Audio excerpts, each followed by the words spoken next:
अर्श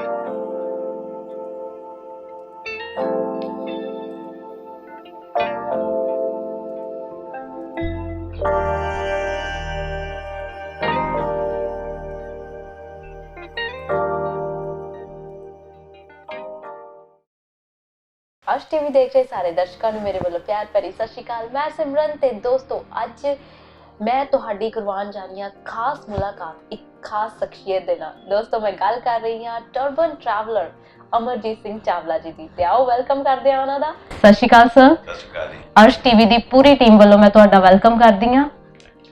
ਤੇ ਸਰ ਜਿਸ ਉਮਰ ਦੇ ਵਿੱਚ ਲੋਕੀ ਰਿਟਾਇਰ ਹੋ ਕੇ ਘਰ ਬੈਠ ਜਾਂਦੇ ਨੇ ਉਸ ਉਮਰ ਦੇ ਵਿੱਚ ਤੁਸੀਂ ਟਰੈਵਲ ਕਰਨਾ ਸ਼ੁਰੂ ਕੀਤਾ, ਕਿਹੜੀ ਚੀਜ਼ ਹੈ ਜਿਹੜੀ ਤੁਹਾਨੂੰ ਇੰਨਾ ਇਨਸਪਾਇਰ ਕਰ ਰਹੀ ਹੈ?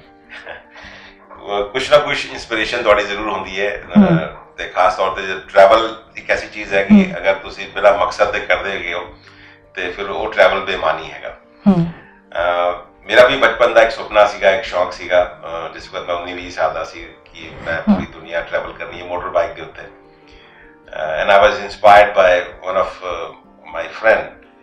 She was from Netherlands. ਆਪਣੇ ਬॉयਫ੍ਰੈਂਡ ਨਾਲ ਲਵਾਈ ਵੀ ਸੀ ਇੱਥੇ ਇੰਡੀਆ 'ਚ ਤੇ ਉਹਨਾਂ ਦੀ ਜਰਨੀ ਨੇ ਬੜਾ ਇੰਸਪਾਇਰ ਕੀਤਾ ਸੀਗਾ। ਸੋ ਮੈਨੂੰ ਲੱਗਦਾ ਸੀਗਾ ਕਿ ਵੀ ਜਦ ਗੋਰੇ ਕਰ ਸਕਦੇ ਨੇ ਤਾਂ ਅਸੀਂ ਕਿਉਂ ਨਹੀਂ ਕਰ ਸਕਦੇ। ਸੋ ਮੈਂ ਤੇ ਮੇਰੇ ਦੋਸਤ ਨੇ ਅਸੀਂ ਪਲਾਨ ਕੀਤਾ ਸੀਗਾ ਅੱਜ ਤੋਂ 40 ਸਾਲ ਪਹਿਲੇ ਕਿ ਅਸੀਂ ਬਾਈਕ 'ਤੇ ਟਰੈਵਲ ਕਰਾਂਗੇ, but unfortunately because of ਫਿਊ reasons ਅਸੀਂ ਨਹੀਂ ਕਰ ਸਕੇ। ਤੇ ਅੱਜ ਤੋਂ 3 ਸਾਲ ਪਹਿਲੇ ਜਿਸ ਵਕਤ ਮੈਂ ਬਿਜ਼ਨਸ ਤੋਂ ਐਕਟਿਵਲੀ ਰਿਟਾਇਰ ਹੋਇਆ ਤੇ ਮੈਂ ਆਪਣੀ ਬਕਟ ਲਿਸਟ ਜਿਸ ਵਕਤ ਬਣਾਈ ਤੇ ਉਹਦੇ ਉੱਤੇ ਸਭ ਤੋਂ ਟੌਪ ਤੇ ਸੀਗਾ ਕਿ ਵੀ ਮੈਂ ਦੁਨੀਆ ਟਰੈਵਲ ਕਰਨੀ ਹੈ ਆਪਣੇ ਵਹੀਕਲ ਦੇ ਉੱਤੇ, ਆਪਣੀ ਗੱਡੀ ਦੇ ਉੱਤੇ। So for a passion I did travel from Delhi to London. ਲੇਕਿਨ ਉਹ ਲੱਗਦਾ ਹੈ ਮੇਰਾ ਉਹ ਟਰੈਵਲ ਜਿਹੜਾ ਸੀਗਾ ਉਹ ਮੇਰਾ ਪੈਸ਼ਨ ਘੱਟ ਤੇ ਮੇਰਾ ਟੈਸਟ ਜ਼ਿਆਦਾ ਸੀਗਾ, ਕਿਉਂਕਿ ਮੇਰੇ ਲਈ ਗੁਰੂ ਨੇ ਕੁਝ ਹੋਰ ਮੁਕਰਰ ਕਰ ਰੱਖਿਆ ਸੀਗਾ, ਕੁਝ ਹੋਰ ਮੇਰੀ ਡੈਸਟੀਨੀ ਸੀਗਾ ਤੇ ਉਹ ਖਾਲੀ ਮੇਰਾ ਟੈਸਟ ਸੀਗਾ ਕਿ ਵੀ ਇਹ ਬੰਦਾ ਜਿਹੜਾ ਹੈਗਾ ਗੱਡੀ ਚਲਾ ਕੇ ਕਰ ਸਕਦਾ ਕਿ ਨਹੀਂ ਕਰ ਸਕਦਾ। ਸੋ ਅਸਲ ਮੈਨੂੰ ਪਤਾ ਤਦ ਲੱਗਿਆ ਜਦ ਮੈਂ ਕਰਕੇ ਵਾਪਸ ਆਇਆ ਤੇ ਮੈਨੂੰ ਪਤਾ ਲੱਗਿਆ ਕਿ ਗੁਰੂ ਨਾਨਕ ਦੇਵ ਜੀ ਦਾ 550ਵਾਂ ਪ੍ਰਕਾਸ਼ ਪੁਰਬ ਉਹ ਆ ਰਿਹਾ ਹੈ।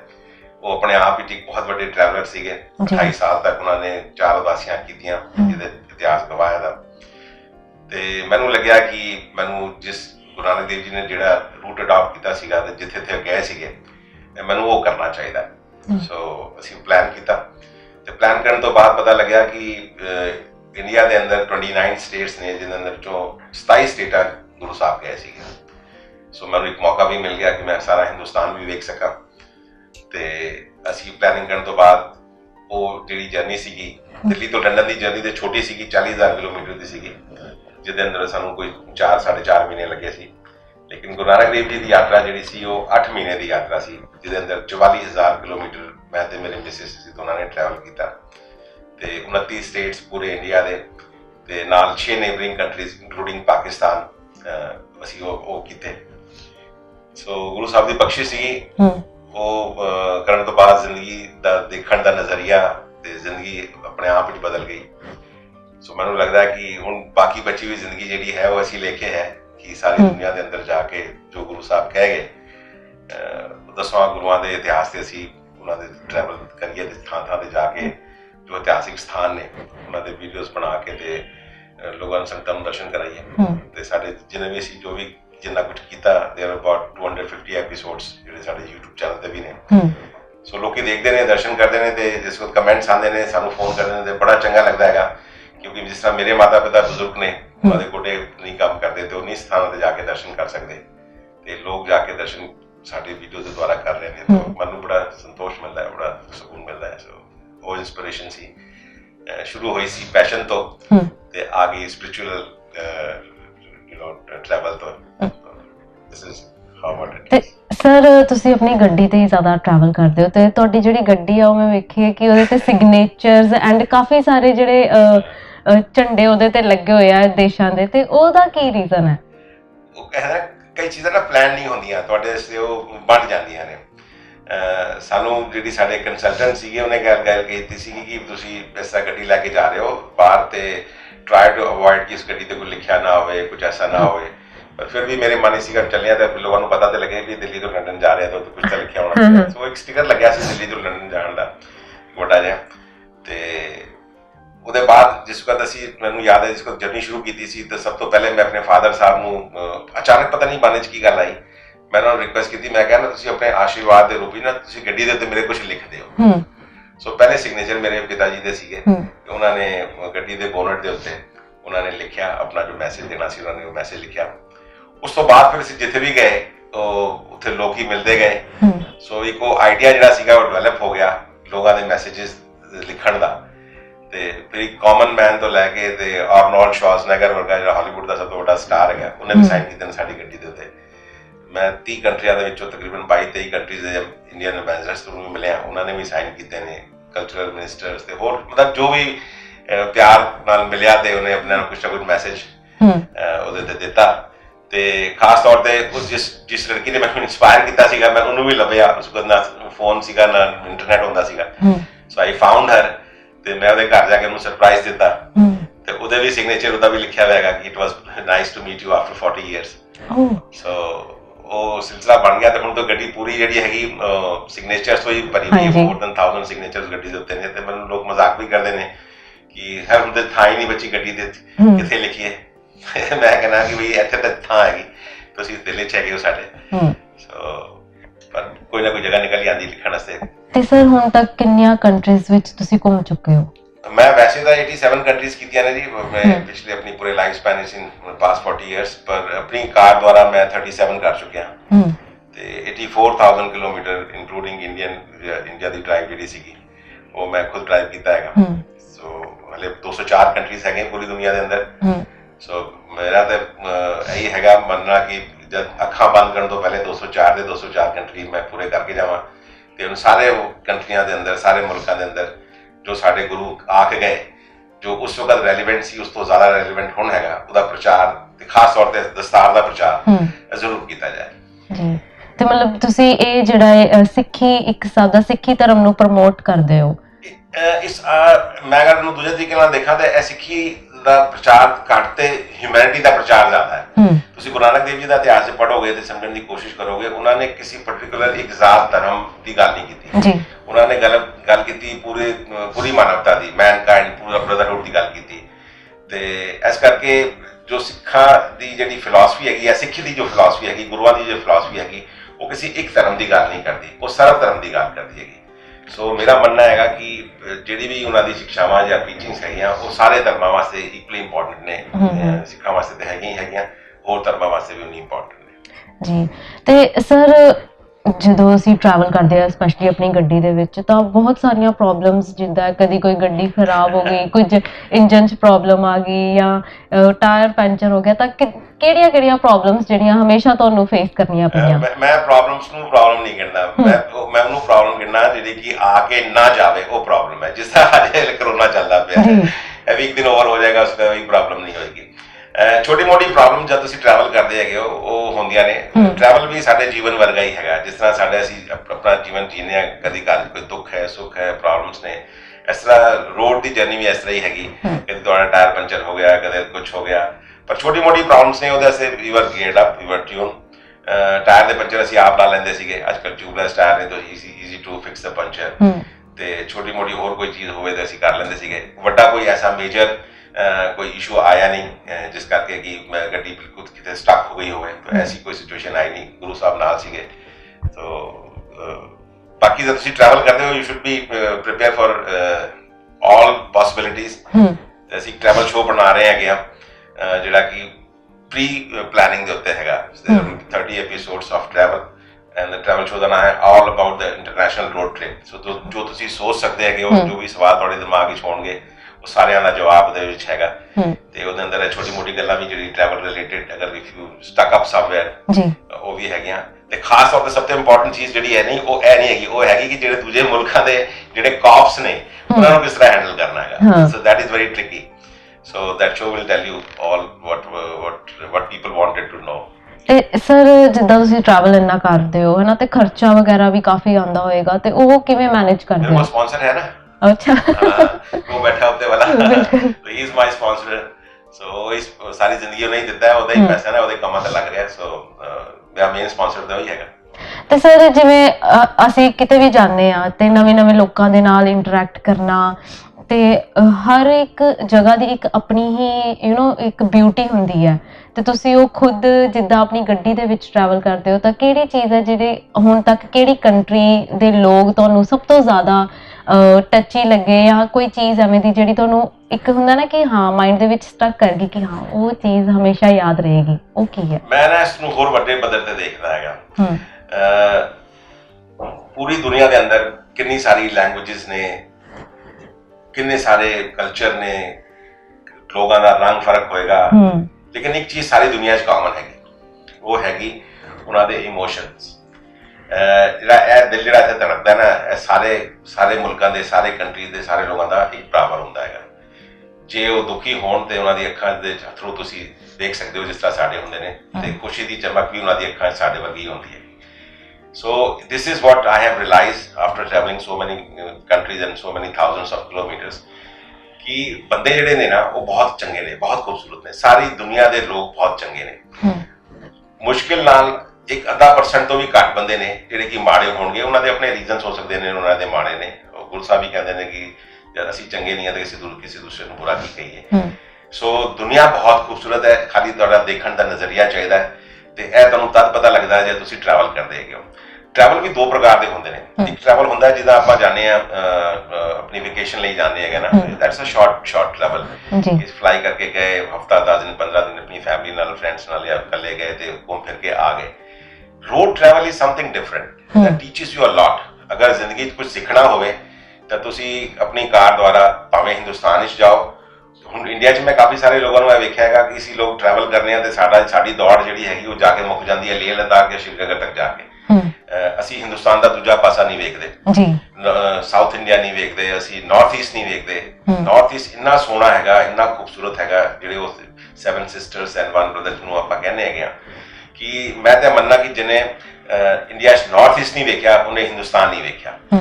ਸੋ ਪਹਿਲੇ ਆਪਣਾ ਮੁਲਕ ਦੇਖੋ, ਉਹਦੇ ਬਾਅਦ ਬਾਹਰ ਦੇ ਮੁਲਕ ਇੰਨੇ ਚੰਗੇ ਨੇ। ਤੇ ਜਿਸ ਵਕਤ ਤੁਸੀਂ ਟਰੈਵਲ ਕਰਦੇ ਹੋ ਸਭ ਤੋਂ ਇੰਪੋਰਟੈਂਟ ਹੁੰਦਾ ਹੈਗਾ ਕਿ ਤੁਸੀਂ ਜਿਹੜਾ ਕੰਟਰੀ ਸਾਈਡ ਹੈਗਾ, ਜਿਹੜਾ ਖੂਬਸੂਰਤੀ ਜਿਹੜੀ ਹੈ ਤੇ ਜਿਹੜਾ ਕਿਸੇ ਵੀ ਕੰਟਰੀ ਦਾ ਜਿਹੜਾ ਰੀਅਲ ਕਲਚਰ ਹੈਗਾ ਉਹ ਹੈਗਾ ਕੰਟਰੀ ਸਾਈਡ ਦੇ ਉੱਤੇ। ਅਦਰਵਾਈਜ਼ ਤੁਸੀਂ ਚਾਹੇ ਪੈਰਿਸ ਚਲੇ ਜਾਓ ਚਾਹੇ ਮੁੰਬਈ ਚਲੇ ਜਾਓ, ਦੇ ਲੁਕਸ ਦ ਸੇਮ ਬਿਕਾਜ਼ ਉਹੀ ਆਰਕੀਟੈਕਚਰ ਦਾ ਫਰਕ ਹੈ, ਉਹੀ ਹਸਲ ਬਸਲ, ਉਹੀ ਬਿਲਡਿੰਗਾਂ, ਉਹੀ ਬੰਦੇ ਤੇ ਬੰਦਾ ਚੜਿਆ ਹੈਗਾ।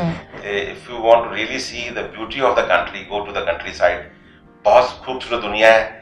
ਇਸ ਸਵਾਲ ਦਾ ਜਵਾਬ ਦੇਣਾ ਬੜਾ ਮੁਸ਼ਕਿਲ ਹੈ ਕਿ ਕਿਹੜਾ ਕੰਟਰੀ ਸਭ ਤੋਂ ਜ਼ਿਆਦਾ ਚੰਗਾ ਸੀਗਾ ਜਾਂ ਕਿਹੜਾ ਬਹੁਤ ਅੱਛਾ ਸੀਗਾ। ਜਾਂ ਤੇ ਖੂਬਸੂਰਤੀ ਤੇ ਹਰ ਜਗ੍ਹਾ ਦੇ ਉੱਤੇ ਹੈ, ਖਾਲੀ ਦੇਖਣ ਵਾਲੇ ਦੀ ਨਜ਼ਰ ਚਾਹੀਦੀ। ਤੇ ਸਰ ਦਿੱਲੀ ਤੋਂ ਲੰਡਨ ਦਾ ਜਿਹੜਾ ਤੁਹਾਡਾ ਟ੍ਰਿਪ ਸੀਗਾ ਉਹਦੇ ਬਾਰੇ ਕੁਝ ਦੱਸੋ, ਕਿਉਂਕਿ ਉਹਦੇ ਵਿੱਚ ਤੁਹਾਡੀ ਜਿਹੜੀ ਵਾਈਫ ਸੀਗੇ ਉਹ ਵੀ ਤੁਹਾਡੇ ਨਾਲ ਸੀਗੇ। Delhi to London the trip ਵਿੱਚ ਮੇਰੀ ਵਾਈਫ ਮੇਰੇ ਨਾਲ ਨਹੀਂ ਸੀਗੇ। ਜਿਹੜਾ that was my solo trip. Okay. ਜਿਹੜਾ ਗੁਰੂ ਨਾਨਕ ਦੇਵ ਜੀ ਦੀ ਜਿਹੜੀ ਯਾਤਰਾ ਸੀ ਜਿਹੜੀ ਸੀ 8 ਮਹੀਨੇ ਦੀ, ਉਹਦੇ 'ਚ ਮੇਰੀ ਵਾਈਫ ਮੇਰੇ ਨਾਲ ਸੀ। ਪਰ ਉਹਨਾਂ ਦੇ ਨਾ ਹੋਣ ਦੇ ਬਾਵਜੂਦ ਵੀ ਉਹ ਟ੍ਰਿਪ ਬਹੁਤ ਮੈਮੋਰੇਬਲ ਟ੍ਰਿਪ ਸੀਗਾ। ਤੇ ਹੁਣ ਮੈਂ ਨੈਕਸਟ ਟ੍ਰਿਪ ਜਿਹੜੇ ਵੀ ਲਗਾਵਾਂਗਾ ਮੇਰੇ ਮਿਸਿਸ ਮੇਰੇ ਨਾਲ ਜਾਣਗੇ। So this is what we have plan. ਤੇ ਹੁਣ ਮਤਲਬ ਕਿਹੜੀ ਕੰਟਰੀਜ਼ ਦੇ ਵਿੱਚ ਤੁਸੀਂ ਰੁਖ ਕਰ ਰਹੇ ਹੋ, ਕਿਹੜੀ ਕੰਟਰੀ ਦੇ ਵੱਲ ਨੂੰ? 204 ਨੇ ਪੂਰੀਆਂ ਕਰਨੀਆਂ ਨੇ, ਛੱਡੀ ਇੱਕ ਵੀ ਨਹੀਂ। ਤੇ ਸ਼ੁਰੂਆਤ ਕਿੱਥੋਂ? ਸ਼ੁਰੂਆਤ ਬਸ ਹੁਣ ਕਰੋਨਾ ਕਰਕੇ ਵੀ ਆਰ ਸਟਕ। ਹੋਪਫੁਲੀ ਇਹ ਜਰਨੀ ਸਾਡੀ ਜਿਹੜੀ ਹੁਣ ਅਸੀਂ ਕਰ ਰਹੇ ਹਾਂ ਗੁਰੂ ਤੇਗ ਬਹਾਦਰ ਸਾਹਿਬ ਵਾਲੀ, so this would be over by April. So ਮਈ ਤੋਂ ਅਸੀਂ ਫਿਰ ਸ਼ੁਰੂ ਕਰਾਂਗੇ। Will cross Pakistan, go to Afghanistan, Iran, Iraq, ਜਿੱਥੇ ਗੁਰੂ ਨਾਨਕ ਦੇਵ ਜੀ ਗਏ ਸੀ ਉਹ ਐਸਾ ਵੀ ਪੂਰਾ ਕਰਨਾ ਹੈ। ਤੇ ਉਸ ਤੋਂ ਬਾਅਦ will go to Africa, from cross Syria and then go to Africa. Africa ਦੇ ਅੰਦਰ 50 ਮੁਲਕ ਨੇ। Try to cover as max as possible and then ship the car. ਉੱਥੋਂ ਫਿਰ ਆਪਾਂ ਭੇਜਾਂਗੇ ਗੱਡੀ ਜਿਹੜੀ ਹੈਗੀ ਉਹ ਨਾਰਥ ਅਮਰੀਕਾ, ਵੈਨਕੂਵਰ ਤੋਂ ਫਿਰ ਉੱਤੋਂ ਅਲਾਸਕਾ ਤੋਂ ਸਾਰਾ ਪੂਰਾ ਕੈਨੇਡਾ, ਪੂਰੇ 50 ਸਟੇਟ ਅਮਰੀਕਾ ਦੇ ਤੇ 12 ਜਿਹੜੇ ਕੰਟਰੀਜ਼ ਨੇ ਸਾਊਥ ਅਮਰੀਕਾ ਦੇ ਉਹ ਕਰਾਂਗੇ। ਫਿਰ ਆਸਟ੍ਰੇਲੀਆ, ਨਿਊਜ਼ੀਲੈਂਡ ਉਹ ਪਿਆ ਹੈਗਾ ਤੇ ਵਾਪਸ ਫਿਰ ਇੰਡੋਨੇਸ਼ੀਆ ਤੋਂ ਇੰਡੀਆ ਵੱਲ ਆਵਾਂਗੇ। ਤੇ ਮਤਲਬ ਸਰ ਐਨੀ એનર્ਜੀ ਤੁਸੀਂ ਕਿੱਥੋਂ ਲੈ ਕੇ ਆਉਂਦੇ ਹੋ? ਐਨਰਜੀ ਆ ਜਾਂਦੀ ਹੈ। ਦੇਖੋ ਮੈਂ ਇਸ ਸਮੇਂ ਇਹ ਗੱਲ ਕਹਿਣਾ ਕਿ ਜਿਸ ਵਕਤ ਤੁਸੀਂ ਆਪਣੇ ਮਨ ਦਾ ਕੰਮ ਕਰਦੇ ਹੋ ਨਾ, ਫੁੱਟ ਖੇਡਦੇ ਨੇ। ਅੱਜ ਬੱਚੇ ਹੁੰਦੇ ਅਸੀਂ ਪੜ੍ਹਦੇ ਹੈਗੇ ਆ ਤੇ ਕਈ ਦਫਾ ਇਸ ਤਰ੍ਹਾਂ ਹੁੰਦਾ ਕਿ ਸਾਨੂੰ ਪੜ੍ਹਾਈ 'ਚ ਮਨ ਨਹੀਂ ਲੱਗਦਾ। ਅਕਸਰ ਬੱਚਿਆਂ ਦਾ ਪੜ੍ਹਾਈ 'ਚ ਮਨ ਨਹੀਂ ਲੱਗਦਾ ਤੇ ਜਿਹੜਾ ਸਬਜੈਕਟ ਸਭ ਤੋਂ ਚੰਗਾ ਹੁੰਦਾ ਬੰਦਾ ਉਹਦੇ ਅੰਦਰ ਜ਼ਿਆਦਾ ਉਹਦੇ ਨੰਬਰ ਚੰਗੇ ਆਉਂਦੇ ਨੇ। ਐਸੀ ਤਰੀਕੇ ਨਾਲ ਕੋਈ ਜੌਬ ਕਰਨੇ ਆ ਜਾਂ ਬਿਜ਼ਨਸ ਕਰਨੇ ਆ, ਜ਼ਿੰਦਗੀ ਦੇ ਅੰਦਰ ਜੋ ਵੀ ਕੰਮ ਤੁਸੀਂ ਕਰਦੇ ਹੈਗੇ ਹੋ ਜਿਹੜਾ ਤੁਹਾਡੇ ਮਨ ਨੂੰ ਚੰਗਾ ਲੱਗਦਾ ਹੈ ਉਹ ਤੁਹਾਨੂੰ ਰਿਜ਼ਲਟਸ ਲਿਆ ਕੇ ਦਿੰਦਾ ਹੈਗਾ। ਸੋ ਇਹ એનર્ਜੀ ਜਿਹੜੀ ਹੈਗੀ ਇਹ ਮੇਰਾ ਪੈਸ਼ਨ ਹੈਗਾ ਤੇ ਮੈਨੂੰ ਇਹ ਚੰਗਾ ਲੱਗਦਾ ਹੈ। ਮੈਨੂੰ ਲੱਗਦਾ ਕਿ ਸ਼ਾਇਦ ਮੇਰੀ ਜਿਹੜੀ ਸ਼ਖਸੀਅਤ ਹੈ, ਅੱਜ ਮੈਨੂੰ ਲੋਕੀ ਦਾ ਟਰਬਨ ਟਰੈਵਲਰ ਕਹਿੰਦੇ ਨੇ, ਨਾਮ ਮੇਰਾ ਅਮਰਜੀਤ ਸਿੰਘ ਚਾਵਲਾ ਹੈ ਤੇ ਮੈਂ ਕਦੀ ਅਮਰਜੀਤ ਸਿੰਘ ਚਾਵਲਾ ਬਣਨਾ ਹੀ ਨਹੀਂ ਚਾਹੁੰਦਾ ਸੀਗਾ, ਮੈਂ ਬਣਨਾ ਹੀ ਦਾ ਟਰਬਨ ਟਰੈਵਲਰ ਚਾਹੁੰਦਾ ਸੀਗਾ। ਸੋ ਦਿਸ ਇਜ਼ ਵਾਟ ਮੈਂ ਅਗਰ ਮੇਰੀ ਜੋ ਅਸਲ ਸ਼ਖਸੀਅਤ ਹੈ ਉਹ ਟਰਬਨ ਟਰੈਵਲਰ ਦੀ ਹੈ। ਮੈਂ ਇਹੀ ਕਰਨਾ ਚਾਹੁੰਦਾ ਸੀ, ਮੈਂ ਬਿਜ਼ਨਸ ਨਹੀਂ ਕਰਨਾ ਸੀਗਾ। ਮੈਂ ਆਪਣੀ ਸਾਰੀ ਜ਼ਿੰਦਗੀ 58 ਸਾਲ ਬਿਜ਼ਨਸ ਵਿੱਚ ਗੁਜ਼ਾਰ ਲਏ, ਪਰ ਉਹ ਮੈਨੂੰ ਲੱਗਦਾ ਕਿ that was waste of my time and this is my life. ਜਿਹੜੀ ਹੁਣ ਜ਼ਿੰਦਗੀ ਮੈਂ ਜੀ ਰਿਹਾ, ਇਹੀ ਮੇਰੀ ਅਸਲ ਜ਼ਿੰਦਗੀ ਹੈ ਐਂਡ ਇਹੀ ਮੈਂ ਕਰਨਾ ਚਾਹੁੰਦਾ ਸੀ। ਤੇ ਸਰ ਫੈਮਿਲੀ ਵੱਲੋਂ ਕਦੀ ਹੋਇਆ ਨਹੀਂ ਕਿ ਬੱਚਿਆਂ ਨੇ ਕਿਹਾ ਹੋਵੇ ਕਿ ਕਿੱਥੇ ਤੁਸੀਂ ਘੁੰਮੀ ਜਾਂਦੇ ਹੋ, ਬੈਠੋ ਘਰੇ ਆਰਾਮ ਕਰੋ, ਇਹ ਉਹ ਕਦੀ ਕੁਛ ਐਵੇਂ ਦਾ ਹੋਇਆ ਹੋਵੇ? ਨਹੀਂ ਨਹੀਂ, ਬਲਕਿ ਮੈਂ ਇਸ ਬਾਰੇ ਮੈਂ ਬਹੁਤ ਹੀ ਲੱਕੀ ਰਿਹਾ, ਆਈ ਵਾਸ ਬਲੈਸਡ। ਅਕਸਰ ਇਹ ਹੁੰਦਾ ਹੈ ਕਿ ਬੱਚੇ ਜਾਂਦੇ ਨੇ ਤੇ ਮਾਂ ਪਿਓ ਕਹਿੰਦੇ ਨੇ ਕਿ ਤੁਸੀਂ ਜਾਓ, ਠੀਕ ਹੈ। ਮੇਰੇ ਨਾਲ ਔਨ ਦਾ ਕੰਟਰੀ ਡਿਫਰੈਂਟ ਸੀਗਾ। ਜਿਸ ਵਕਤ ਮੈਂ ਪਲਾਨ ਕੀਤਾ ਕਿ ਮੈਂ ਟ੍ਰਿਪ ਕਰਨਾ ਹੈ ਤੇ ਮੈਂ ਆਪਣੇ ਫਾਦਰ ਸਾਹਿਬ ਨੂੰ ਸਭ ਤੋਂ ਪਹਿਲੇ ਪੁੱਛਿਆ ਤੇ ਉਹਨਾਂ ਨੇ ਕਿਹਾ ਕਿ ਆਪਣੀ ਸਿਹਤ ਵੇਖ ਲੈ, ਮਲਟੀਪਲ ਇਸ਼ੂਜ਼, ਹੈਲਥ ਇਸ਼ੂਜ਼ ਹੈਗੇ। ਤੇ ਮੈਂ ਕਿਹਾ ਜੀ ਮੈਨੂੰ ਨਹੀਂ ਪਤਾ। ਉਹਨਾਂ ਨੇ ਸਵਾਲ ਪੁੱਛਿਆ ਕਿ ਤੂੰ ਕਰ ਲਏਗਾ? ਮੈਂ ਕਿਹਾ ਮੈਨੂੰ ਨਹੀਂ ਪਤਾ, ਮੈਂ ਕਰ ਲਾਂਗਾ, ਮੈਨੂੰ ਇਹ ਜ਼ਰੂਰ ਪਤਾ ਕਿ ਮੈਂ ਕਰਨਾ ਹੈ। ਸੋ ਆਈ ਵਾਸ ਸੋ ਮਚ ਡਿਟਰਮਾਈਨਡ, ਮੇਰੇ ਦਿਮਾਗ ਵਿੱਚ ਸੀਗਾ ਇਹ ਕਰਨਾ ਹੀ ਕਰਨਾ ਹੈਗਾ। ਫਿਰ ਮੈਂ ਆਪਣੇ ਬੇਟੇ ਕੋਲ ਪੁੱਛਿਆ। ਸੋ ਕਿਉਂਕਿ ਮੇਰਾ ਬੇਟਾ ਮੇਰੇ ਨਾਲ ਰਹਿੰਦਾ, ਮੇਰੇ ਪੇਰੈਂਟਸ ਵੀ ਮੇਰੇ ਨਾਲ ਰਹਿੰਦੇ ਨੇ ਸਰ, ਵੀ ਹੈਵ 3 ਫਲੋਰਸ। ਤੇ ਮੈਂ ਉਹਨੂੰ ਪੁੱਛਿਆ ਕਿ ਵੈਸੇ ਇਸ ਤਰ੍ਹਾਂ ਮੈਂ ਜਾਣਾ ਤੇ ਹੁਣ ਡੈਡ ਮਮ ਦੀ ਕੌਣ ਪਿੱਛੇ ਲਿਖੇਗਾ, ਦੇਖ ਰੇਖ ਕਰੇਗਾ? ਤੇ ਉਹਦਾ ਜਵਾਬ ਜਿਹੜਾ ਸੀਗਾ that was very beautiful answer, dad don't worry, just go and follow your dreams, I am here. So ਇੱਕ ਬਹੁਤ ਵੱਡਾ ਸਪੋਰਟ ਸੀਗਾ ਜਦ ਤੁਹਾਡੇ ਬੱਚੇ, ਤੁਹਾਡੇ ਪਿਤਾ ਮਾਤਾ ਪਿਤਾ ਉਹ ਤੁਹਾਨੂੰ ਸਪੋਰਟ ਕਰਦੇ ਨੇ। ਫਿਰ ਮੈਂ ਆਪਣੀ ਵਾਈਫ ਤੋਂ ਪੁੱਛਿਆ, ਉਹਨਾਂ ਨੂੰ ਮੈਂ ਕਿਹਾ ਕਿ ਵੀ ਇਸ ਤਰ੍ਹਾਂ ਮੇਰਾ ਡ੍ਰੀਮ ਹੈ, ਮੈਂ ਜਾਣਾ ਹੈ। तो कहनी 40 साल हो गए मैं विआह कितने आए हो, सुनती भी है जावांगा जावांगा जावांगा, तो कदों जाओगे, जाके खत्म करके आओ। सो वो जी कंबाइंड जी कंसेंसस सी फैमिली की पूरी, वो बहुत खूबसूरत सी। ਤੇ ਉਹਦੇ ਨਾਲ ਕੀ ਹੁੰਦਾ ਕਿ ਤੁਹਾਡਾ ਜਿਹੜਾ ਹੈ ਨਾ, ਜਿਹੜਾ ਮਨ ਭਟਕ ਰਿਹਾ ਹੁੰਦਾ ਉੱਥੇ ਜਾ ਕੇ ਕਿ ਯਾਰ ਪਿੱਛੇ ਫੈਮਿਲੀ ਦੇ ਲੋਕ ਕੀ ਸੋਚ ਰਹੇ ਹੋਣਗੇ ਜਾਂ ਉਹਨਾਂ ਦੀ ਪ੍ਰਵਾਹ ਹੁੰਦੀ, ਪ੍ਰਵਾਹ ਤਾਂ ਸਭ ਨੂੰ ਹੁੰਦੀ ਹੈਗੀ, ਲੇਕਿਨ ਉਹ ਅੰਦਰ ਜਿਹੜਾ ਗਿਲਟ ਹੁੰਦਾ ਹੈਗਾ, ਉਹ ਗਿਲਟ ਫਿਰ ਤੁਹਾਨੂੰ ਨਹੀਂ ਹੁੰਦਾ ਜਦ ਤੁਹਾਡੇ ਨਾਲ ਫੈਮਿਲੀ ਹੋਵੇ। ਕਿਉਂਕਿ ਕਿਤੇ ਨਾ ਕਿਤੇ ਜਿਸ ਵਕਤ ਤੁਸੀਂ ਇਸ ਤਰ੍ਹਾਂ ਦੀ ਕੋਈ ਚੀਜ਼ ਕਰਦੇ ਹੋ, ਕੋਈ ਨਾ ਕੋਈ ਤਾਂ ਨਾਰਾਜ਼ ਹੁੰਦਾ ਹੀ ਹੈ। ਪਰ ਫੋਰਚੂਨੇਟਲੀ ਆਈ ਵਾਸ ਬਲੈਸਡ ਕਿ ਪੂਰੀ ਫੈਮਿਲੀ ਦਾ ਸਪੋਰਟ ਮੇਰੇ ਨਾਲ ਸੀਗਾ। ਤੇ ਹੁਣ ਸਾਰੇ ਖੁਸ਼ ਹੁੰਦੇ ਨੇ, ਸਭ ਦੇਖਦੇ ਨੇ ਕਿ ਵੀ ਜੋ ਅਸੀਂ ਕੰਮ ਜੋ ਮੈਂ ਕਰ ਰਿਹਾ ਹਾਂ ਜਾਂ ਹੋਰ ਗੁਰੂ ਸਾਹਿਬ ਨੇ ਜੋ ਮੇਰੇ ਲਿਖਿਆ ਕਰਨ ਵਾਸਤੇ, ਸੋ ਉਹਦੇ ਨਾਲ ਚੰਗਾ ਲੱਗਦਾ ਉਹਨਾਂ ਨੂੰ ਕਿ ਕੋਈ ਮੀਨਿੰਗਫੁਲ ਕੰਮ ਹੁੰਦਾ ਹੈ। ਮੈਂ ਹਮੇਸ਼ਾ ਇਹ ਗੱਲ ਕਹਿੰਦਾ ਕਿ ਤੁਹਾਡੀ ਲਾਈਫ ਦੇ ਵਿੱਚ ਜਦ ਵੀ ਤੁਸੀਂ ਇਸ ਤਰ੍ਹਾਂ ਦਾ ਕੋਈ ਰੋਡ ਟ੍ਰਿਪ ਕਰਦੇ ਹੋ ਨਾ, ਉਹਦੇ ਪਿੱਛੇ ਇੱਕ ਮਕਸਦ ਬਹੁਤ ਜ਼ਰੂਰੀ ਹੈ। ਚਲੋ ਮੈਂ ਸਪਿਰਿਚੁਅਲ ਕਰ ਰਿਹਾ, ਦੈਟਸ ਅ ਡਿਫਰੈਂਟ ਥਿੰਗ। ਤੁਸੀਂ ਕੋਈ ਵੀ ਕੰਮ ਕਰਨਾ ਚਾਹੁੰਦੇ ਹੋ, ਅਗਰ ਤੁਸੀਂ ਕਿਸੇ ਵੀ ਮਕਸਦ, ਕਿਸੇ ਵੀ ਵਾਸਤੇ ਤੁਸੀਂ ਰੋਡ ਟ੍ਰਿਪ ਕਰਨਾ ਚਾਹੁੰਦੇ ਹੈਗੇ ਹੋ, ਤਾਂ ਉਹਦਾ ਇੱਕ ਮਕਸਦ ਜ਼ਰੂਰ ਬਣਾਓ। ਮਕਸਦ ਬਹੁਤ ਸਾਰੇ ਨੇ, ਲੱਭੋਗੇ ਤਾਂ ਤੁਹਾਨੂੰ ਲੱਭ ਜਾਣਗੇ, ਜੇ ਨਹੀਂ ਤੁਹਾਨੂੰ ਲੱਭੇ ਤਾਂ ਤੁਸੀਂ ਮੈਨੂੰ ਫੋਨ ਕਰੋ, ਮੈਨੂੰ WhatsApp ਭੇਜੋ, ਮੈਂ ਤੁਹਾਨੂੰ ਦੱਸਣਾ ਬਹੁਤ ਸਾਰੇ ਮਕਸਦ ਹੈਗੇ। ਸੋ ਮਕਸਦ ਹੋਏਗਾ ਤਾਂ ਤੁਹਾਡੀ ਜਰਨੀ ਜਿਹੜੀ ਹੈ ਹੋਰ ਖਿਲ ਕੇ ਨਜ਼ਰ ਆਏਗੀ। ਫਿਰ ਤੁਹਾਨੂੰ ਵੀ ਲੱਗੇਗਾ ਕਿ ਮੈਂ ਕੋਈ ਜ਼ਿੰਦਗੀ ਦੇ ਅੰਦਰ ਕੋਈ ਐਸਾ ਕੰਮ ਕੀਤਾ ਹੈਗਾ, ਖਾਲੀ ਜਾ ਕੇ ਇੰਨੇ ਹਜ਼ਾਰਾਂ ਕਿਲੋਮੀਟਰ ਗੱਡੀ ਚਲਾ ਕੇ ਆਪਣੇ ਪੈਸੇ ਨਹੀਂ ਵੇਸਟ ਕੀਤੇ, ਤੇ ਕੋਈ ਖਾਲੀ ਮौज ਮਸਤੀ ਵਾਸਤੇ ਮੈਂ ਨਹੀਂ ਗਿਆ। ਮੈਂ ਜ਼ਿੰਦਗੀ 'ਚ ਕੋਈ ਐਸਾ ਕੰਮ ਕੀਤਾ ਹੈ ਜਿਹਦੇ ਨਾਲ ਜ਼ਿੰਦਗੀ 'ਚ ਮੈਂ ਆਪਣਾ ਵੀ ਮੈਂ ਕੁਝ ਸੁਧਾਰਿਆ ਤੇ ਲੋਕਾਂ ਦੀ ਜ਼ਿੰਦਗੀ ਦੇ ਉੱਤੇ ਮੈਂ ਕੋਈ ਇੰਪੈਕਟ ਪਾ ਸਕਿਆ। ਸੋ ਜਰਨੀ ਦੇ ਅੰਦਰ ਉਸ ਤਰ੍ਹਾਂ ਦਾ ਮਕਸਦ ਬਹੁਤ ਜ਼ਰੂਰੀ ਹੈ। ਸਰ ਅੱਜ ਕੱਲ੍ਹ ਦੀ ਜੇ ਅਸੀਂ ਜਨਰੇਸ਼ਨ ਦੀ ਗੱਲ ਕਰੀਏ ਤਾਂ ਛੋਟੀ ਜਿਹੀ ਕੋਈ ਚੀਜ਼ ਉਹਨਾਂ ਨੂੰ ਨਾ ਮਿਲੇ ਜਾਂ ਉਹ ਅਸਫਲ ਹੋ ਜਾਣ ਕਿਸੇ ਚੀਜ਼ 'ਚ ਤਾਂ ਉਹ ਬੈਠ ਜਾਂਦੇ ਨੇ ਕਿ ਹਾਰ ਜਾਂਦੇ ਨੇ। ਤੁਸੀਂ ਉਹਨਾਂ ਨੂੰ ਕੀ ਮੈਸੇਜ ਦੇਣਾ ਚਾਹੋਗੇ? ਬੜਾ ਸਿੰਪਲ ਮੈਸੇਜ ਹੈ, ਅਸੀਂ ਬਚਪਨ ਤੋਂ ਵੀ ਦੇਖਦੇ ਆਏ, ਸੁਣਦੇ ਆਏ ਹਾਂ। ਕਈ ਵਾਰ ਤੁਸੀਂ ਵੀ ਕਹਾਣੀਆਂ ਸੁਣੀਆਂ ਹੋਣੀਆਂ ਨੇ, ਦਾਦੀ ਨਾਨੀਆਂ ਸੁਣਾਈਆਂ ਕਰਦੀਆਂ ਸੀਗੀਆਂ ਕਿ ਕੀੜੀ ਸੀਗੀ ਦੀਵਾਰ ਤੇ ਚੜ੍ਹਦੀ ਸੀ, ਉਹ ਚੜ੍ਹਦੀ ਸੀ ਡਿੱਗ ਜਾਂਦੀ ਸੀ, ਚੜ੍ਹਦੀ ਸੀ ਡਿੱਗ ਜਾਂਦੀ ਸੀ, ਤੇ ਉਹਨੇ ਕਾਫੀ ਅਟੈਂਪਟ ਕੀਤੇ ਤੇ ਫਾਈਨਲੀ ਉਹ ਕੀੜੀ ਜਿਹੜੀ ਸੀ ਉਹ ਦੀਵਾਰ ਲੰਘ ਗਈ। ਤੋ ਉਹਦਾ ਮੈਸੇਜ ਕੀ ਜਾਂਦਾ ਹੈਗਾ? ਮੈਸੇਜ ਜਾਂਦਾ ਹੈ ਕਿ ਜ਼ਿੰਦਗੀ ਦੇ ਅੰਦਰ ਜਦੋਂ ਆਪਾਂ ਕੰਮ ਕਰਨੇ ਹੈਗੇ ਆ, ਸਾਡਾ ਕੋਈ ਵੀ ਪੈਸ਼ਨ ਹੁੰਦਾ ਹੈਗਾ, ਤੇ ਸਭ ਤੋਂ ਪਹਿਲੀ ਚੀਜ਼ ਇਹ ਹੋਣੀ ਚਾਹੀਦੀ ਹੈ ਕਿ ਤੁਸੀਂ ਜ਼ਿੰਦਗੀ 'ਚ ਕੋਈ ਵੀ ਕੰਮ ਕਰੋ, ਤੁਹਾਡਾ ਜਿਹੜਾ ਉਹ ਪੈਸ਼ਨ ਜਿਹੜਾ ਹੈ ਨਾ, ਉਹ ਪਾਗਲਪਨ ਦੀ ਹੱਦ ਤੱਕ ਦਾ ਉਹ ਜਨੂਨ ਹੋਣਾ ਚਾਹੀਦਾ ਹੈ। ਇਹ ਨਹੀਂ ਕਿ ਬਈ ਮੈਂ ਹੁਣ ਚੀਜ਼ ਸ਼ੁਰੂ ਕੀਤੀ ਤੇ ਫਿਰ ਮੈਂ ਭੁੱਲ ਗਿਆ ਤੇ ਰਸਤੇ ਭੁੱਲ ਗਿਆ, ਨਹੀਂ। ਤੁਸੀਂ ਜੋ ਕੰਮ ਕਰੋ ਉਹਨੂੰ ਪੂਰੇ ਦਿਲ ਨਾਲ ਕਰੋ ਤੇ ਪੂਰੀ ਤੌਰ ਨਾਲ ਕਰੋ। ਤੇ ਜਿਸ ਤਰ੍ਹਾਂ ਹੁਣ ਪਾਣੀ ਹੈਗਾ, ਪਾਣੀ ਵੀ 100 ਡਿਗਰੀ ਤੇ ਜਾ ਕੇ ਇਵੈਪੋਰੇਟ ਹੁੰਦਾ, ਦੀ ਭਾਪ 100 ਡਿਗਰੀ ਤੇ ਬਣਦੀ, 99 ਤੇ ਨਹੀਂ ਬਣਦੀ। ਅੰਗਰੇਜ਼ੀ ਵਿੱਚ ਹੋਰ ਕਹਾਵਤ ਹੈ ਕਿ 99% ਸਕਸੈਸ ਇਜ਼ 100% ਫੇਲਿਓਰ। ਤੇ ਜਿਹੜਾ ਆਖਰੀ ਦਾ 1% ਹੈ ਨਾ, that makes a lot of difference. So ਜਿਸ ਵਕਤ ਤੁਸੀਂ ਕੋਈ ਵੀ ਚੀਜ਼ ਵਾਸਤੇ ਪੂਰੀ ਕੰਮ ਕਰਦੇ ਪਏ ਹੋ, ਚਾਹੇ ਤੁਹਾਡੀ ਪੜ੍ਹਾਈ ਹੋਵੇ, ਤੁਹਾਡਾ ਕੈਰੀਅਰ ਹੋਵੇ ਜਾਂ ਕੋਈ ਤੁਹਾਡੇ ਸ਼ੌਕ ਹੋਣ, ਉਹਨੂੰ ਪੂਰੀ ਤਰੀਕੇ ਨਾਲ ਪੂਰੇ ਦਿਲ ਨਾਲ ਕਰੋ। ਤੇ ਐਸੀ ਕੋਈ ਚੀਜ਼ ਨਹੀਂ ਹੈਗੀ ਜਿਹੜੀ ਪੂਰੀ ਨਹੀਂ ਹੁੰਦੀ। ਇਹ ਮੈਂ ਤੁਹਾਨੂੰ ਆਪਣਾ ਜ਼ਾਤੀ ਐਕਸਪੀਰੀਅੰਸ ਦੱਸ ਰਿਹਾ ਹੈਗਾ। ਲੋਕੀ ਮੇਰੇ ਨਾਲ ਕਹਿੰਦੇ ਨੇ ਕਿ ਤੁਸੀਂ ਇੰਨੇ ਹਜ਼ਾਰ ਕਿਲੋਮੀਟਰ ਕਰ ਲਿਆ। ਮੈਂ ਅੱਜ ਤੱਕ ਕਦੀ ਨਹੀਂ ਸੋਚਿਆ ਕਿ ਇਹ ਕਿੰਨੇ ਹਜ਼ਾਰ ਕਿਲੋਮੀਟਰ ਹੋ ਗਏ। ਮੇਰੇ ਵਾਸਤੇ 2 ਲੱਖ ਕਿਲੋਮੀਟਰ ਇਸ ਤਰ੍ਹਾਂ ਨੇ ਕਿ ਜਿਸ ਤਰ੍ਹਾਂ 200 ਕਿਲੋਮੀਟਰ ਹੋਣ, ਬਿਕੋਜ਼ ਆਈ ਹੈਵ ਅਚੀਵ, ਜਿਸ ਕੋ ਤੁਸੀਂ ਨਾ ਆਪਣੇ ਸਟੈਂਡਰਡ ਆਪਣੇ ਬਾਰਸ ਤੁਸੀਂ ਆਪ ਬਣਾਈ ਜਾਂਦੇ ਹੋ। ਸਿਮਿਲਰਲੀ ਤੁਹਾਨੂੰ ਵੀ ਆਪਣੀ ਲਾਈਫ ਦੇ ਅੰਦਰ ਜਾਂ ਤੁਸੀਂ ਕੋਈ ਵੀ ਚੀਜ਼ ਦੀ ਤੁਹਾਨੂੰ start from the baby steps, ਛੋਟੇ ਛੋਟੇ ਸਟੈਪਸ ਤੁਸੀਂ ਲਾਓ। ਜ਼ਰੂਰੀ ਨਹੀਂ ਹੈ ਕਿ ਤੁਸੀਂ ਮਾਊਂਟ ਐਵਰੈਸਟ ਕ੍ਰਾਸ ਕਰਨਾ ਹੈਗਾ। ਮਾਊਂਟ ਐਵਰੈਸਟ ਕ੍ਰਾਸ ਕਰਨ ਵਾਸਤੇ ਵੀ ਤੁਹਾਨੂੰ ਬੇਬੀ ਸਟੈਪ ਲੈਣੇ ਜ਼ਰੂਰੀ ਨੇ। ਜ਼ਿੰਦਗੀ ਦੇ ਅੰਦਰ ਇੱਕ ਚੀਜ਼ ਯਾਦ ਰੱਖਿਓ, ਤੁਹਾਡਾ ਡਿਸੀਜਨ ਬਹੁਤ ਇੰਪੋਰਟੈਂਟ ਹੈ ਕਿਸੇ ਵੀ ਕੰਮ ਨੂੰ ਕਰਨ ਵਾਸਤੇ। ਤੇ ਉਹ ਡਿਸੀਜਨ ਕਿਸ ਤਰ੍ਹਾਂ ਹੁੰਦਾ ਹੈਗਾ, that is your first step. ਤੁਸੀਂ ਕਿਸੇ ਕੰਮ ਵਾਸਤੇ ਪਹਿਲਾ ਕਦਮ ਚੁੱਕਦੇ ਹੈਗੇ ਹੋ ਤੇ ਬਾਅਦ ਕੇ ਜਦ ਤੁਸੀਂ ਵੇਖਦੇ ਹੋ, ਜਦ ਤੁਹਾਡਾ ਉਹ ਜਰਨੀ ਖਤਮ ਹੋ ਜਾਂਦੀ ਹੈ, ਜਾਂ ਕਿਸੇ ਕਿਸਮ ਦੀ ਵੀ ਜਰਨੀ ਹੋਵੇ, ਤੁਹਾਡੀ ਜੀਵਨ ਦੀ ਜਰਨੀ ਹੋਵੇ, ਤੇ ਤੁਹਾਨੂੰ ਇਹ ਲੱਗਦਾ ਕਿ ਜਿਹੜਾ ਪਹਿਲਾ ਸਟੈਪ ਸੀਗਾ ਉਹ ਐਕਚੁਅਲੀ ਪਹਿਲਾ ਸਟੈਪ ਤੇ ਸੀਗਾ ਹੀ ਨਹੀਂ, ਉਹ ਲਾਸਟ ਸਟੈਪ ਸੀਗਾ। ਜੇ ਪਹਿਲਾ ਨਾ ਚੁੱਕਿਆ ਹੁੰਦਾ ਤਾਂ ਤੁਸੀਂ ਆਪਣਾ ਤੁਸੀਂ ਅੰਤ ਤੱਕ ਪਹੁੰਚਦੇ ਹੀ ਨਹੀਂ। ਸੋ first is important your decision, take baby steps, ਛੋਟੇ ਛੋਟੇ ਸਟੈਪਸ ਕਰਕੇ ਤੁਸੀਂ ਜਿਸ ਤਰ੍ਹਾਂ ਅੱਗੇ ਵਧਦੇ ਹੈਗੇ ਹੋ, ਤੇ ਉਹਦੇ ਬਾਅਦ ਫਿਰ ਤੁਸੀਂ ਵਿੱਚ ਮੁੜ ਕੇ ਦੇਖਿਆ ਕਰੋ ਤੇ ਦੇਖਿਆ ਕਰੋ ਕਿ ਮੈਂ ਕਿੰਨਾ ਕੁ ਆਪਣਾ ਅਚੀਵ ਕਰ ਲਿਆ। ਉਹ ਜਿੰਨਾ ਅਚੀਵ ਕੀਤਾ ਹੁੰਦਾ ਉਹਦੇ ਉਹ ਤੁਹਾਡਾ ਇੱਕ ਸਟੈਂਡਰਡ ਬਣ ਜਾਂਦਾ, ਤੁਹਾਡਾ ਸੇ ਬਾਹਰ ਹੋ ਜਾਂਦਾ, ਫਿਰ ਤੁਸੀਂ ਉਸ ਤੋਂ ਹੋਰ ਅੱਗੇ ਕਰਦੇ ਹੋ। ਸੋ ਇਹ ਤਰੀਕਾ ਹੈ ਜ਼ਿੰਦਗੀ ਨੂੰ ਜੀਣ ਦਾ ਇੱਕ ਸਹੀ ਤਰੀਕੇ ਨਾਲ। ਤੇ ਤੁਹਾਡੀ ਜਨਰੇਸ਼ਨ ਦੇ ਜਿੰਨੇ ਵੀ ਬੱਚੇ ਨੇ ਉਹਨਾਂ ਵਾਸਤੇ ਖਾਸ ਤੌਰ ਤੇ ਮੈਸੇਜ ਆਏਗਾ ਕਿ ਮੇਕਅਪ ਯੋਰ ਮਾਈਂਡ। ਇਸ ਉਮਰ ਵਿੱਚ ਤੁਹਾਡਾ ਲੋਕਾਂ ਦਾ ਕੋਈ ਕਸੂਰ ਨਹੀਂ, ਮੈਂ ਵੀ ਉਸ ਦੌਰ ਤੋਂ ਗੁਜ਼ਰਿਆ ਹੋਇਆ ਹੈਗਾ।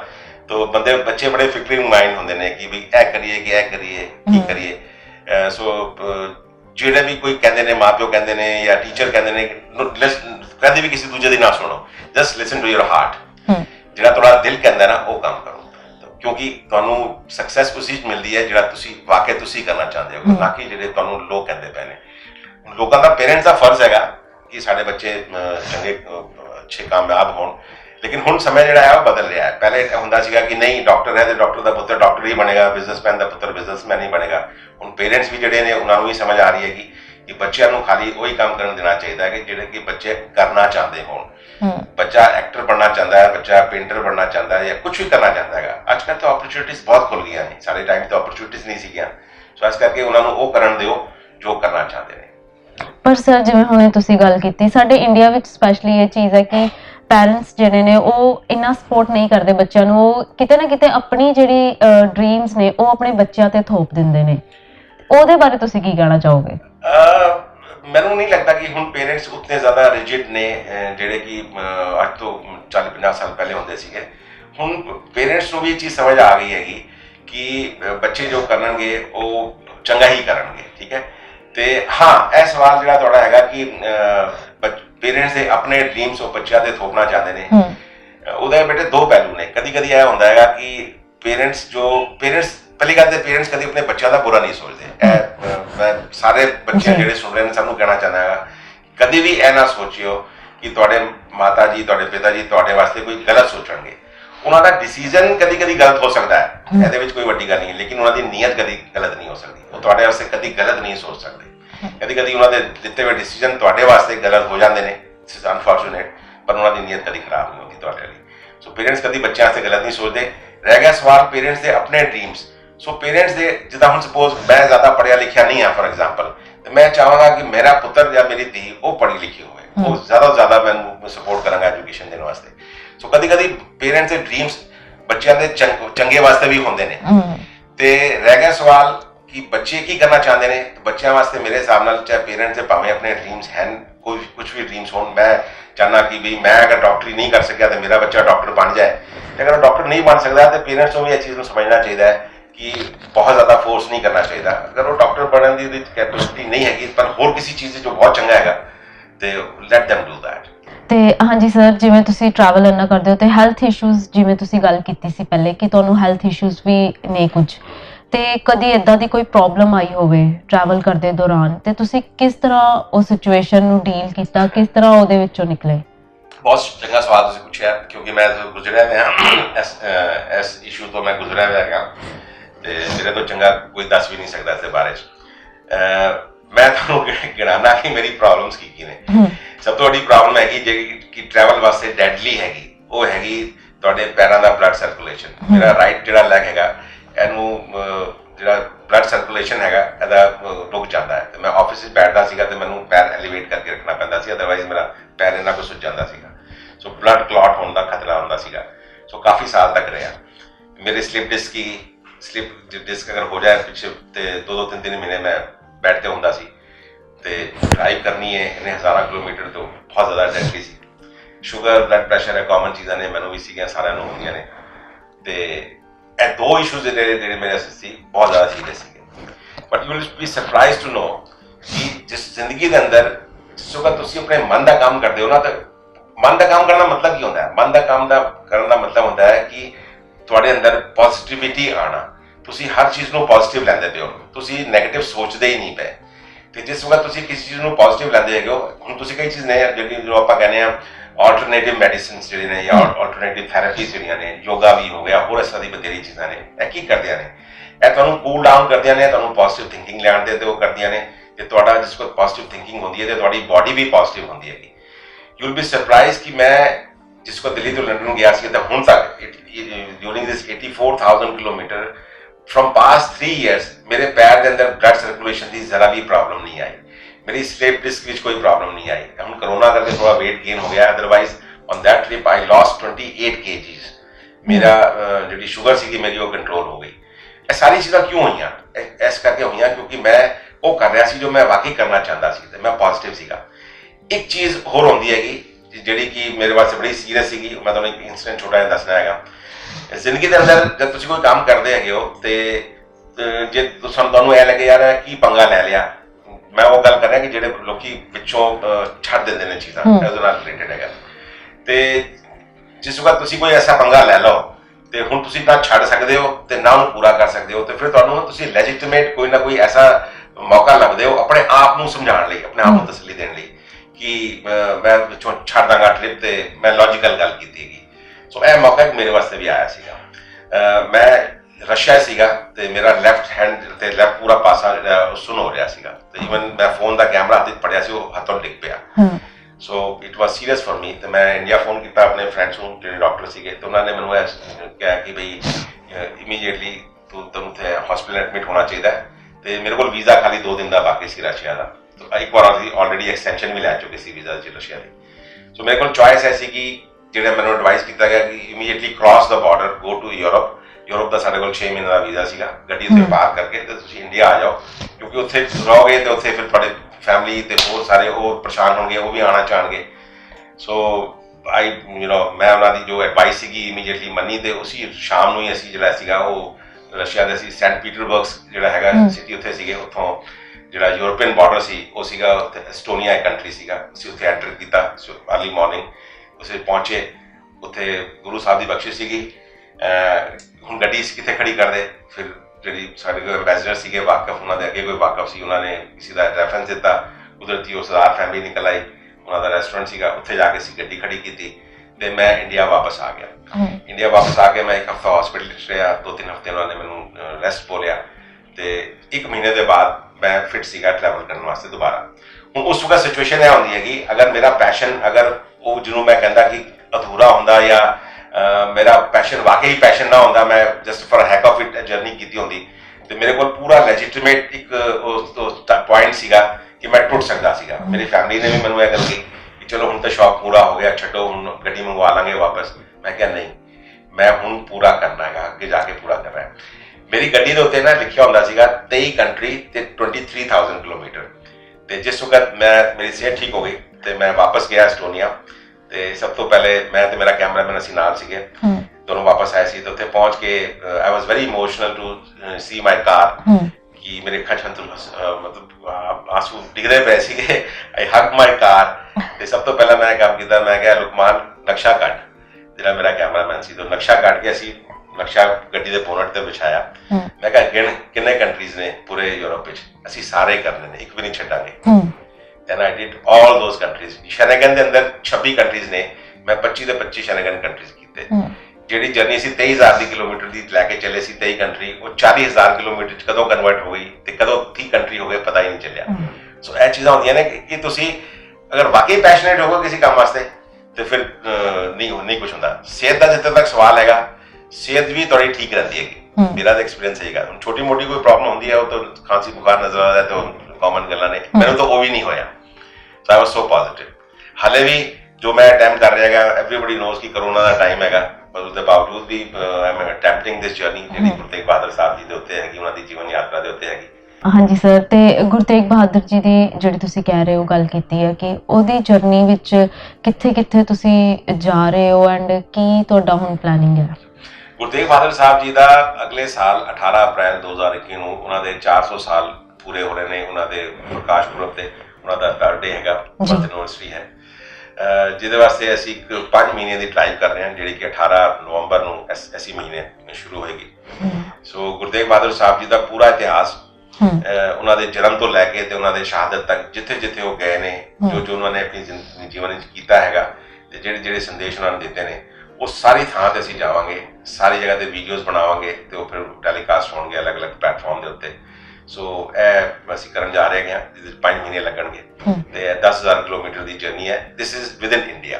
ਓਕੇ, ਚਲੋ ਆਲ ਦਾ ਬੈਸਟ ਤੁਹਾਨੂੰ। ਤੇ ਸਰ, ਜਾਣ ਤੋਂ ਪਹਿਲਾਂ ਤੁਸੀਂ ਸਾਡੇ ਦਰਸ਼ਕਾਂ ਨੂੰ ਕੋਈ ਮੈਸੇਜ ਦੇਣਾ ਚਾਹੋ, ਸਪੈਸ਼ਲੀ ਉਹਨਾਂ ਨੂੰ ਜਿਹੜੇ ਤੁਹਾਡੀ ਏਜ ਦੇ ਨੇ?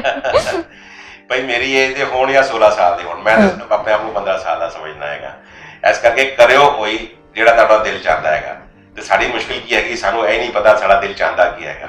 ਐਂਡ ਮੈਂ ਤੁਹਾਨੂੰ ਵੀ ਸਵਾਲ ਪੁੱਛਣਾ ਹੈ ਸਾਰੇ ਦਰਸ਼ਕਾਂ ਨੂੰ, ਕਦੀ ਵੀ ਕਿਸੇ ਕੋਲ ਇੱਕ ਸਵਾਲ ਪੁੱਛਿਓ ਤੇ ਉਹਨੂੰ ਕਹੋ ਉਹਦਾ ਜਵਾਬ 1 ਮਿੰਟ 'ਚ ਦੇਵੇ। ਉਹ ਸਵਾਲ ਕੀ ਹੈਗਾ ਕਿ ਤੁਹਾਡੇ ਵਾਸਤੇ ਖੁਸ਼ੀ ਦਾ ਮਤਲਬ ਕੀ ਹੈਗਾ?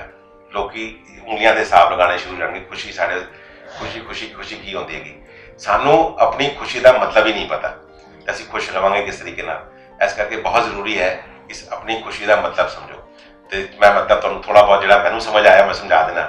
ਆਪਣੀ ਖੁਸ਼ੀ ਦਾ ਮਤਲਬ ਹੁੰਦਾ ਹੈਗਾ, ਇਟ ਸਾਊਂਡਸ ਸੈਲਫਿਸ਼, ਕਈ ਲੋਕਾਂ ਨੂੰ ਲੱਗੇਗਾ ਕਿ ਵੀ ਬੜੇ ਸੈਲਫਿਸ਼ ਗੱਲ ਕਰ ਰਿਹਾ ਹੈਗਾ, ਪਰ ਮੈਂ ਤੁਹਾਨੂੰ ਸੱਚ ਦੱਸ ਰਿਹਾ। ਆਪਣੀ ਖੁਸ਼ੀ ਦਾ ਮਤਲਬ ਹੁੰਦਾ ਹੈ ਆਪਣੇ ਵਾਸਤੇ ਸਪੇਸ। ਅਸੀਂ ਸਾਰੀ ਜ਼ਿੰਦਗੀ ਆਪਣੇ ਮਾਂ-ਪਿਓ, ਭੈਣ ਭਰਾ, ਬੱਚਿਆਂ, ਹੋਰ ਸਾਰਿਆਂ ਵਾਸਤੇ ਬਹੁਤ ਕੁਝ ਕਰਨੇ ਆ, ਸਾਨੂੰ ਕਰਨਾ ਵੀ ਚਾਹੀਦਾ ਹੈਗਾ, ਲੇਕਿਨ ਆਪਣੇ ਵਾਸਤੇ ਵੀ ਤੁਹਾਨੂੰ ਥੋੜਾ ਟਾਈਮ ਕਰਨਾ ਚਾਹੀਦਾ ਹੈਗਾ। ਜਦ ਤੁਸੀਂ ਖੁਸ਼ ਰਹੋਗੇ, ਤੁਹਾਡਾ ਮਨ ਖੁਸ਼ ਰਹੇਗਾ ਤੇ ਆਲੇ ਦੁਆਲੇ ਦੇ ਤੁਹਾਡੇ ਸਾਰੇ ਬੰਦੇ ਨੇ ਉਹ ਵੀ ਖੁਸ਼ ਰਹਿਣਗੇ। ਇਸ ਕਰਕੇ ਭਾਵੇਂ 16 ਸਾਲ ਦੇ ਹੈਗੇ ਹੋ, ਭਾਵੇਂ 70 ਸਾਲ ਦੇ ਹੈਗੇ ਹੋ, ਜੋ ਮਨ ਵਿੱਚ ਆਉਂਦਾ ਹੈਗਾ। ਹੁਣ ਤੇ ਜਿਹੜੀ ਮੇਰੀ ਉਮਰ ਦੇ ਉੱਤੇ ਦੇ ਬੰਦੇ ਨੇ, ਖਾਸ ਤੌਰ ਤੇ ਉਹਨਾਂ ਵਾਸਤੇ ਤੇ ਹੈਗਾ ਭਾਈ ਬੜਾ ਕਮਾ ਲਿਆ, ਬੜਾ ਕੁਝ ਖੱਟ ਲਿਆ, ਹੁਣ ਜ਼ਿੰਦਗੀ ਵਾਸਤੇ ਕੁਝ ਆਪਣੇ ਲਈ ਵੀ ਕਰ ਲਓ। ਠੀਕ ਹੈ, ਰਿਲੀਜੀਅਸ ਹੋਣਾ ਜ਼ਰੂਰੀ ਹੈਗਾ, ਪੈਸਾ ਕਮਾਉਣਾ ਜ਼ਰੂਰੀ ਹੈਗਾ, ਗੁਰਦੁਆਰੇ ਜਾਣਾ ਜ਼ਰੂਰੀ ਹੈ, ਸਭ ਕੁਝ ਠੀਕ ਹੈਗਾ, ਲੇਕਿਨ ਕੁਝ ਆਪਣੇ ਵਾਸਤੇ ਵੀ ਕਰ ਲਓ। ਇਹ ਵੀ ਜ਼ਰਾ ਸਰੀਰ ਜਿਹੜਾ ਹੈਗਾ, ਇਹ ਵੀ ਇੱਕ ਮੰਦਿਰ ਹੈ, ਗੁਰਦੁਆਰਾ ਹੈ। ਸੋ ਇਹ ਵੀ ਜੋ ਚਾਹੁੰਦਾ ਹੈ ਇਹਨੂੰ ਵੀ ਉਹਦੀ ਖੁਰਾਕ ਦਿਓ। ਤੋ ਦਿਲ ਜੋ ਵੀ ਤੁਹਾਡਾ ਕਰਦਾ ਹੈਗਾ, ਇਹ ਜ਼ਰੂਰੀ ਨਹੀਂ ਕਿ ਤੁਸੀਂ ਟਰੈਵਲ ਕਰਨਾ ਹੈ, ਜੋ ਵੀ ਜ਼ਿੰਦਗੀ 'ਚ ਕਰਨਾ ਚਾਹੋ। ਖੁਸ਼ੀ ਜਿਹੜੀ ਹੈ ਛੋਟੀ ਛੋਟੀ ਚੀਜ਼ਾਂ ਤੋਂ ਮਿਲਦੀ ਹੈਗੀ। ਪੈਸਾ ਜਿਹੜਾ ਕਈ ਲੋਕਾਂ ਦੇ ਦਿਮਾਗ 'ਚ ਵਹਿਮ ਹੈਗਾ ਕਿ ਵੀ ਪੈਸੇ ਨਾਲ ਖੁਸ਼ੀ ਮਿਲਦੀ ਹੈ। ਨਹੀਂ, ਪੈਸੇ ਨਾਲ ਖੁਸ਼ੀ ਨਹੀਂ ਮਿਲਦੀ। ਪੈਸਾ ਖੁਸ਼ੀ ਮਿਲਣ ਦਾ ਇੱਕ ਸਾਧਨ ਜ਼ਰੂਰ ਹੋ ਸਕਦਾ ਹੈਗਾ। ਪੈਸਾ ਬਹੁਤ ਇੰਪੋਰਟੈਂਟ ਹੈ, ਸਾਧਨ ਬਣ ਸਕਦਾ ਹੈ, ਲੇਕਿਨ ਖੁਸ਼ੀ ਛੋਟੀ ਛੋਟੀ ਚੀਜ਼ਾਂ ਨਾਲ ਮਿਲਦੀ ਹੈਗੀ। ਇਸ ਕਰਕੇ ਜੋ ਵੀ ਤੁਹਾਡਾ ਮਨ ਕਰਦਾ ਹੈਗਾ ਕਿ ਮੈਨੂੰ ਇਸ ਤਰ੍ਹਾਂ ਚੀਜ਼ ਨਾਲ ਖੁਸ਼ੀ ਮਿਲਦੀ ਹੈ, ਮੈਂ ਜਾ ਕੇ ਕੋਈ ਕਿਤੇ ਬੈਠ ਕੇ ਮਿਊਜ਼ਿਕ ਸੁਣਨਾ ਚਾਹੁੰਦਾ, ਜਾਂ ਮੈਂ ਪੇਂਟ ਕਰਨਾ ਚਾਹੁੰਦਾ, ਜਾਂ ਮੈਂ ਜਾ ਕੇ ਬਰਡ ਵਾਚਿੰਗ ਕਰਨਾ ਚਾਹੁੰਦਾ, ਬਹੁਤ ਛੋਟੀ ਛੋਟੀ ਚੀਜ਼ਾਂ ਨੇ। ਜ਼ਿੰਦਗੀ ਬੜੀ ਸਾਰੀ ਚੀਜ਼ਾਂ ਤੁਸੀਂ ਹਿਸਾਬ ਲਗਾਓਗੇ, ਕਿਸੇ ਦਿਨ ਡਾਇਰੀ ਚੁੱਕ ਕੇ ਬਹਿ ਜਾਓ ਤੇ ਇਹ ਸੋਚੋ ਕਿ ਵੀ ਮੈਂ ਕੀ ਰਹਿ ਗਿਆ ਮੇਰੀ ਜ਼ਿੰਦਗੀ 'ਚ, ਮੈਨੂੰ ਕਿਹੜਾ ਕੰਮ ਚੰਗਾ ਲੱਗਦਾ ਸੀ ਬਚਪਨ ਜਿਹੜਾ ਮੇਰੇ ਕੋਲ ਰਹਿ ਗਿਆ, ਤੇ ਤੁਹਾਨੂੰ ਬਹੁਤ ਸਾਰੀ ਚੀਜ਼ਾਂ ਮਿਲ ਜਾਣਗੀਆਂ। ਅਸੀਂ ਕਦੀ ਵੇਖਦੇ ਨਹੀਂ ਉਸ ਪਾਸੇ। ਇਸ ਕਰਕੇ ਅੱਜ ਹੀ ਜਾਓ, ਕਾਪੀ ਪੈਨ ਚੁੱਕੋ ਤੇ ਦੇਖੋ, ਸੋਚੋ ਕਿ ਤੁਸੀਂ ਕੀ ਕਰਨਾ ਚਾਹੁੰਦੇ ਸੀ, ਉਹਦੀ ਲਿਸਟ ਬਣਾਓ ਤੇ ਉਹਦੇ ਅੰਦਰ ਟੌਪ 5 ਪਹਿਲੇ ਤੋਂ ਉਹਨਾਂ ਨੂੰ ਇੰਪਲੀਮੈਂਟ ਸ਼ੁਰੂ ਕਰੋ। ਤੇ ਪਹਿਲੇ ਇੱਕ ਤੋਂ ਸ਼ੁਰੂ ਕਰੋ, ਤੇ ਆਈ ਐਮ ਸ਼ੋਰ ਜ਼ਿੰਦਗੀ ਤੁਹਾਡੀ ਬਦਲ ਜਾਏਗੀ ਜਿਸ ਤਰ੍ਹਾਂ ਮੇਰੀ ਬਦਲ ਗਈ। ਬਹੁਤ ਚੰਗਾ ਲੱਗਾ ਸਰ ਤੁਹਾਡੇ ਨਾਲ ਗੱਲ ਕਰਕੇ, ਤੇ ਆਈ ਹੋਪ ਕਿ ਸਾਡੇ ਜਿਹੜੇ ਦਰਸ਼ਕ ਆ ਉਹ ਤੁਹਾਡੇ ਤੋਂ ਜ਼ਰੂਰ ਇਨਸਪਾਇਰ ਹੋਣਗੇ। ਤੇ ਥੈਂਕ ਯੂ ਸੋ ਮਚ, ਤੁਸੀਂ ਆਪਣੇ ਕੀਮਤੀ ਸਮੇਂ ਦੇ ਵਿੱਚੋਂ ਸਾਡੇ ਲਈ ਟਾਈਮ ਕੱਢਿਆ, ਤੇ thank you so much sir. ਤੁਹਾਡੇ ਕੋਲੋਂ ਇਜਾਜ਼ਤ ਲੈਣੀ ਆ, ਤੇ ਹੁਣ ਮੈਂ ਆਪਣੇ ਦਰਸ਼ਕਾਂ ਕੋਲੋਂ ਵੀ ਇਜਾਜ਼ਤ ਲੈਣੀ ਆ। ਤੇ ਆਈ ਹੋਪ ਕਿ ਤੁਹਾਨੂੰ ਬਹੁਤ ਹੀ ਮਜ਼ੇਦਾਰ ਲੱਗੀ ਹੋਏਗੀ ਅੱਜ ਦੀ ਜਿਹੜੀ ਸਾਡੀ ਗੱਲਬਾਤ ਸੀਗੀ। ਇਸੇ ਤਰ੍ਹਾਂ ਦੀ ਅਲੱਗ ਪਰਸਨੈਲਿਟੀ ਦੇ ਨਾਲ ਅਸੀਂ ਤੁਹਾਨੂੰ ਜਲਦੀ ਮਿਲਾਵਾਂਗੇ। ਤਦ ਤੱਕ ਦੇ ਲਈ ਤੁਸੀਂ ਦੇਖਦੇ ਰਹੋ ਅਰਸ਼ ਟੀਵੀ ਤੇ ਸਾਡੇ ਚੈਨਲ ਨੂੰ ਸਬਸਕ੍ਰਾਈਬ ਤੇ ਬੈਲ ਆਈਕਨ ਨੂੰ ਦਬਾਉਣਾ ਨਾ ਭੁੱਲਿਓ, ਤੇ ਨਾਲ ਦੀ ਨਾਲ ਸਾਨੂੰ ਫੇਸਬੁੱਕ ਤੇ ਵੀ ਜ਼ਰੂਰ ਫੋਲੋ ਕਰੋ। ਤਦ ਤੱਕ ਦੇ ਲਈ ਸਤਿ ਸ਼੍ਰੀ ਅਕਾਲ ਜੀ। ਸੋ ਬਹੁਤ ਬਹੁਤ ਧੰਨਵਾਦ ਅਰਸ਼ ਟੀਵੀ ਦਾ, ਜਿਨ੍ਹਾਂ ਨੇ ਮੈਨੂੰ ਬੁਲਾਇਆ ਤੇ ਛੋਟਾ ਜਿਹਾ ਇੰਟਰਵਿਊ ਮੇਰਾ ਕਵਰ ਕੀਤਾ, ਤੇ ਮੈਂ ਉਹਨਾਂ ਨੂੰ ਉਹਨਾਂ ਦੀ ਆਉਣ ਵਾਲੀ ਸਕਸੈਸ ਵਾਸਤੇ ਦਿਲੋਂ ਵਧਾਈਆਂ ਦਿੰਦਾ ਹੈਗਾ, ਤੇ ਉਮੀਦ ਕਰਨਾ ਕਿ ਉਹ ਦਿਨ ਦੁਗਣੀ ਰਾਤ ਚੌਗਣੀ ਤਰੱਕੀਆਂ ਕਰਨਗੇ ਤੇ ਉਹਨਾਂ ਦਾ ਟੀਵੀ ਚੈਨਲ ਇੱਕ ਦਿਨ ਨੰਬਰ 1 ਚੈਨਲ ਬਣੇਗਾ।